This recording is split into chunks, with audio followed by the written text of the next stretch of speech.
I cleaned, cooked, and took care of my paralyzed father-in-law for a year while my husband traveled for work. One day, he came home and said, "You're not a nurse. You're just cheap labor."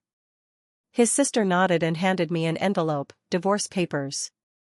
They'd been planning it for months. I took one last look at the man I loved and then. I'm a 43-year-old woman from Gainesville, Florida. For the past 11 years, I was married to Jason, who worked in logistics. Mostly travel-based stuff, managing shipping routes and warehouse flow. It kept him out of town a lot. At first, I didn't mind. I liked my quiet life. I had a part-time job at a vet clinic, I volunteered at the local library, and I always made sure the house was spotless for when he came back. Jason and I never had kids. Not because we couldn't, but because he didn't want them. Said they were a burden for people without plans. I let that one slide. I let a lot of things slide. Things changed after his dad, Leonard, had a stroke. It happened on a Thursday. I still remember because I was cleaning the oven and Jason called out of nowhere, something he rarely did during work hours. I picked up and he just said, "My dad's in the hospital. Stroke. He can't walk. Can't pee on his own. I need you to handle it." There wasn't even a conversation. Just an assumption. Like I'd drop everything and become a full-time caregiver. And I did. I quit my job, rearranged our home, and moved Leonard in.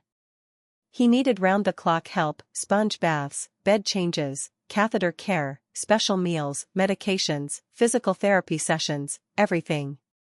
For a man who never liked me. Leonard had always been blunt. Called me that mousy girl behind my back. Said Jason could have done better.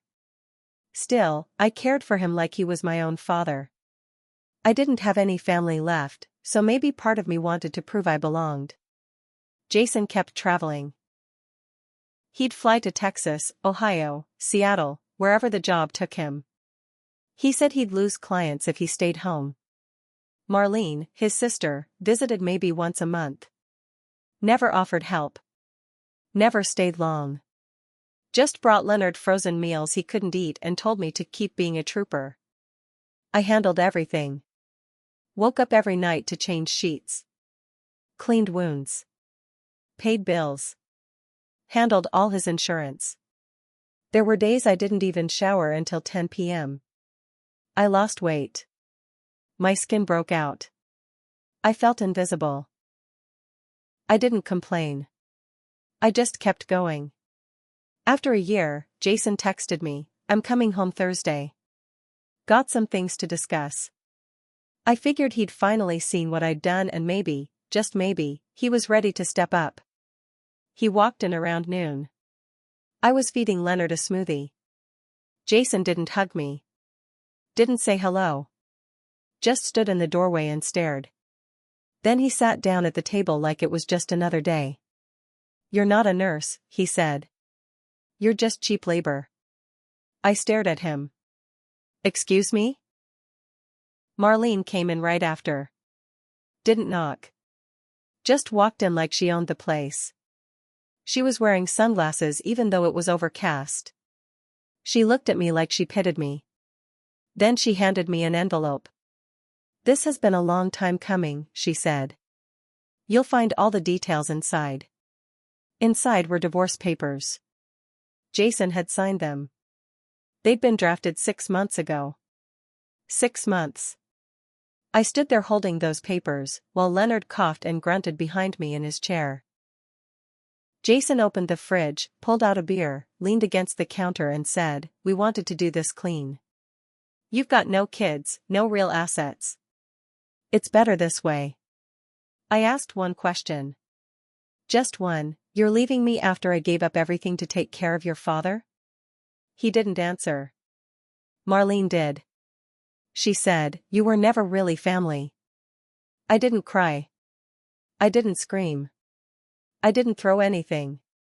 I walked into the bedroom, packed one suitcase, and left. I left Leonard. I left the man I thought I married. I left the house I scrubbed on my knees for. But I didn't go far.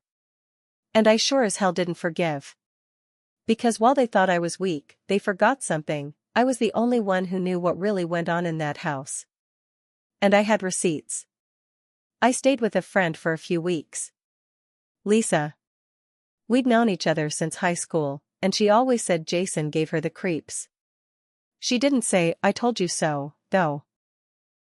Just gave me a key and a room and told me to rest. But I couldn't sleep. Something about how fast they moved, how smooth it all was, didn't sit right.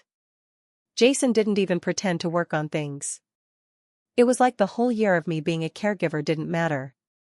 Like I'd just been holding down the fort until they figured out the easiest way to dump me. Lisa worked as a medical billing specialist, which turned out to be lucky. One night over wine, I asked her if she could look into Leonard's care expenses, just out of curiosity.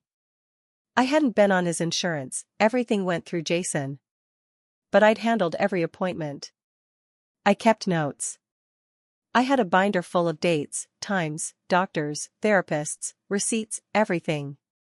She pulled a few strings. That's when we found the first red flag. Jason had been submitting reimbursement claims for Leonard's care. That wasn't the shocking part.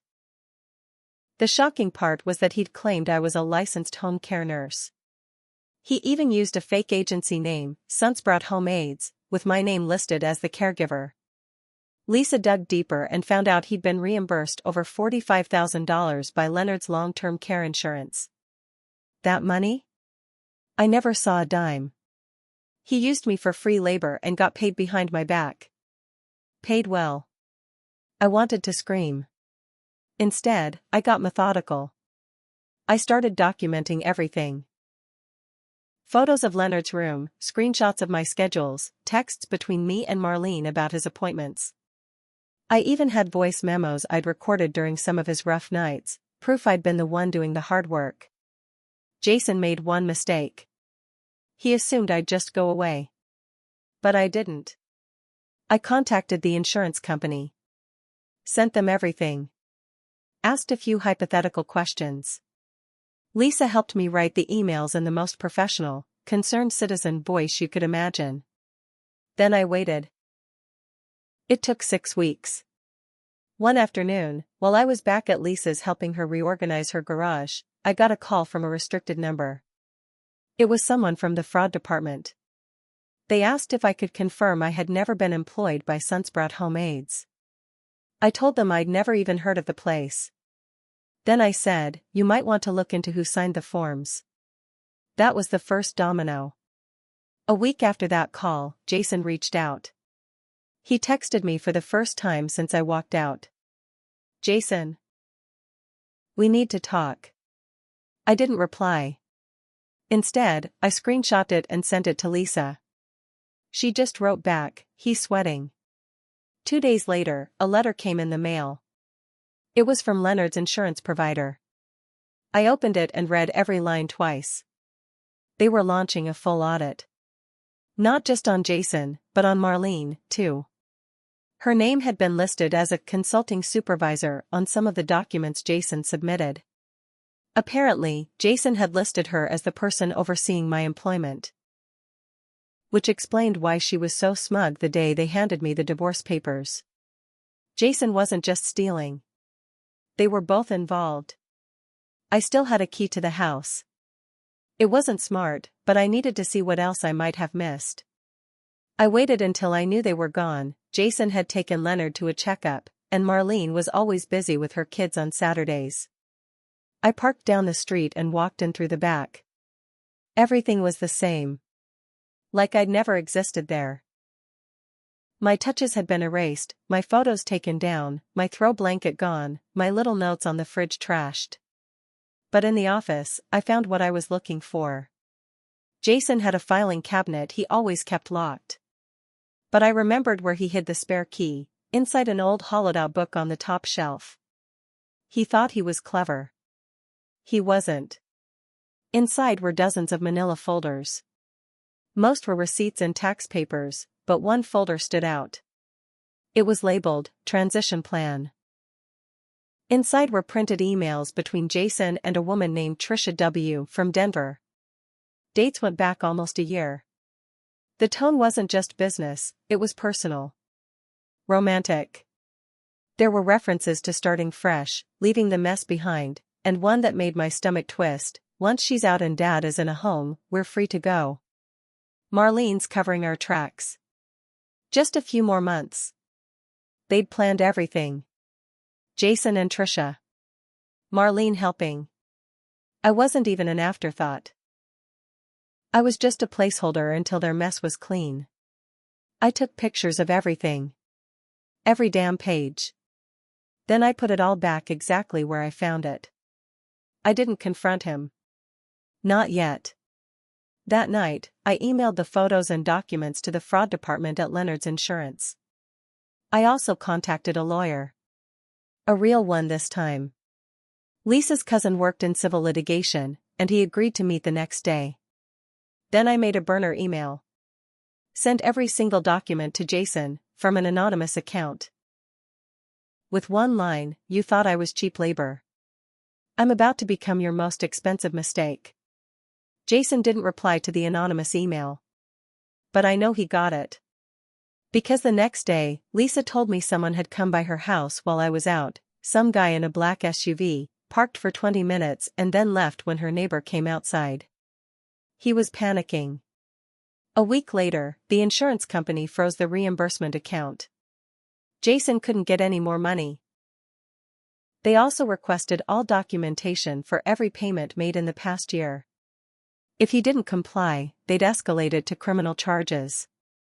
My lawyer, Brian, took one look at the folder of emails and messages I'd gathered and said, "This isn't just divorce. This is fraud, identity theft, and conspiracy. You could bury them." And I intended to. But I made one mistake. I told him I didn't want money. I just wanted them ruined. He gave me a look, the kind you give a client you know is about to go all in. But he didn't stop me.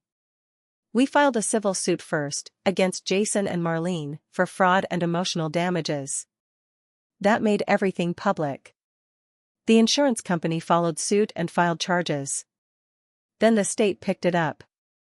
Jason was arrested 2 weeks later for insurance fraud. Marlene got a court summons as a co-conspirator. But that wasn't the part one really cared about. I tracked down Trisha. She was real. She worked at a logistics firm in Denver. I flew out there, sat outside her office in my car, and watched her come and go for 2 days. On the third day, I walked in and introduced myself. "I'm Jason's wife," I said. Well, almost ex-wife. Her face turned white. She had no idea. Jason told her I was an unstable ex, said I moved out years ago. Claimed Leonard was in a nursing home and that Marlene was a caregiver who'd moved in. He lied about everything. I handed her a manila envelope with the emails, the fraud reports, and the court papers. "You were part of the plan. Just thought you deserved to know before your name got pulled into it." She cried. Not my problem. I flew home. And waited. The fallout was beautiful. Jason's company fired him. Trisha dumped him and gave a written statement to the investigators. Marlene's husband left her after her name hit the local papers. Leonard was placed into a state care facility, since neither of them could legally make decisions anymore while under investigation. Jason tried to call me. Left voicemails. "Please. We can settle this. You don't have to do this." Marlene emailed me once. "We were just trying to survive." I didn't respond. The final court ruling gave me the house. Jason had forged documents using my name, the judge sided with me on all claims. Marlene was fined heavily and banned from managing elder care for 10 years. Jason got 2 years probation, community service, and a criminal record. But here's the part that stayed with me most. 6 months after it all ended, I got a letter. From Leonard. Handwritten. Shaky. "I never liked you. But you were the only one who didn't leave me in my shit. I'm sorry. I was wrong. I folded it up and put it in a drawer. I didn't forgive him. But I appreciated the truth. I moved out of Gainesville after that. Started fresh in Asheville, North Carolina. Got my vet tech license reinstated and opened a small home-based rescue. I live in a modest place with 2 old dogs and quiet mornings. And sometimes, when it's storming, and the thunder hits just right, I think about how close I came to staying. How close I came to believing I was just cheap labor. But now they know better. Everyone does.